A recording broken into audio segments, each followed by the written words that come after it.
What's going on, everyone? Welcome along to Arsenal Fan TV, and it is an absolutely monumental game for us this Wednesday evening against Besiktas in the second leg of the UEFA Champions League qualifying stage.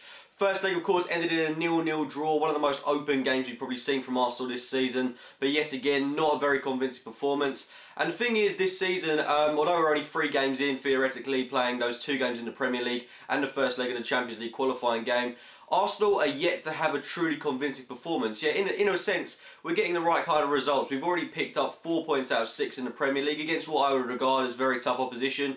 And getting a 0-0 draw against Besiktas last week, arguably, it is a good result, but it's not one I'm happy with. I'd have been a lot happier. Arsenal going to Besiktas, a team that aren't the most renowned around the world. I would have expected us to at least get a win there, but unfortunately it wasn't to be, and we're going to the Emirates in a one-off game where Besiktas certainly are going into it with absolutely nothing to lose, absolutely no expectation on them. So I'm guessing they're going to play to an even better ability than they did in that previous game, where again they played like they didn't really have much to play for. And of course, all the pressure on us because we can't concede in this one. If we concede, we're in big trouble. We're going to have to score 2 goals if that is the case. But you know, it's going to be really interesting for Arsenal because, of course, we are without Olivier Giroud, and I'll get onto that right away, quite frankly, because it is the biggest piece of news. In Wenger's press conference this morning, he did rule him out for what could be up to 3 months, which really is a big blow for us. You know, there's no getting around it, there's no getting away from it. In fact, it is a huge loss to us, and although people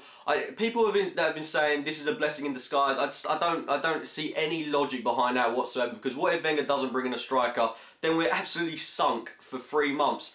Arguably, players like Walcott, Sanchez can all fit in there. But from what I've seen and Podolski as well, people have been saying that Podolski could fill in there because, of course, he's back in the team after rumours that he could be departing the club. He's back in the squad for this one.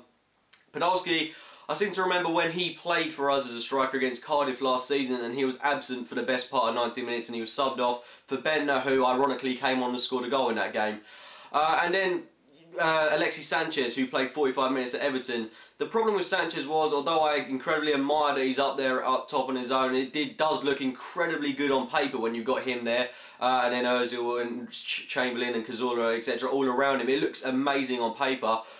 But the problem was, and they said it better on Match of the Day than I ever could, but he tracks back so much, and there are times when you're seeing him chasing the ball all the way back into our own half. Our wide players such as Debuchy, Chamberlain are getting the ball, they're putting it into the box, and there's no one there. And that's where we need Giroud.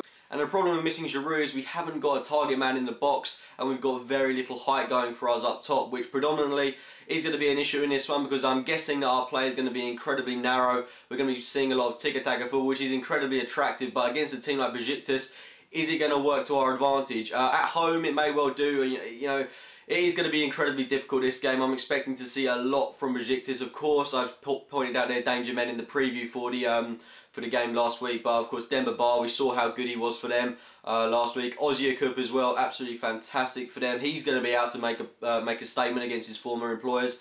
So it's going to be an incredibly open game, but it's one that we've got to win. Absolutely no excuses. We've got to be getting the win in this one. It's going to be incredibly difficult without Giroud. I think we're going to have to revert our system somehow.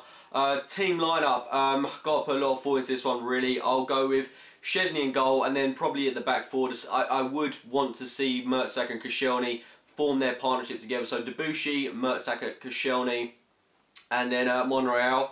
And in that centre defensive midfield role, bit controversial perhaps, but I'm going to go with Callum Chambers in there simply because I think he's been outstanding the previous games. I don't want to see him dropped. I didn't think Flamini was all that convincing in that game against Everton. And I just want to see how Chambers is going to do in this kind of game with that kind of intensity and pressure upon him. On the right hand side, I guess I'd go with Alexis Sanchez. Of course, we're without Aaron Ramsey for this game, which is going to be a bit of a blow to us, but hopefully we can cope without him. So in that pivot role behind the striker, I would go with Jack Wilshere and Mesut Ozil. I'm hoping that these two will combine really well together, with Jack performing that more box-to-box midfield role, whereas Ozil will sit back behind the striker and do the creative stuff that will hopefully make him flourish. And on the left-hand side, Alex Oxlade-Chamberlain. And up top, I'm going to go with Joel Campbell, because I quite frankly can't see anyone else in there that can do a job apart from Yaya Sanogo. But is he back in the team or not? Because that's not really been confirmed to us as of late, and we do know that he was injured for the game last week. As well as that, there has been rumours that Diaby could be back in the team. Of course, he's been pictured in training. Whether he'll make it into the squad or not, who knows, but it would be a bit of a morale boost to get him in and around the team, because we know what a quality player he could be when he stays fit, if he stays fit I should probably say. But this is going to be a really entertaining game.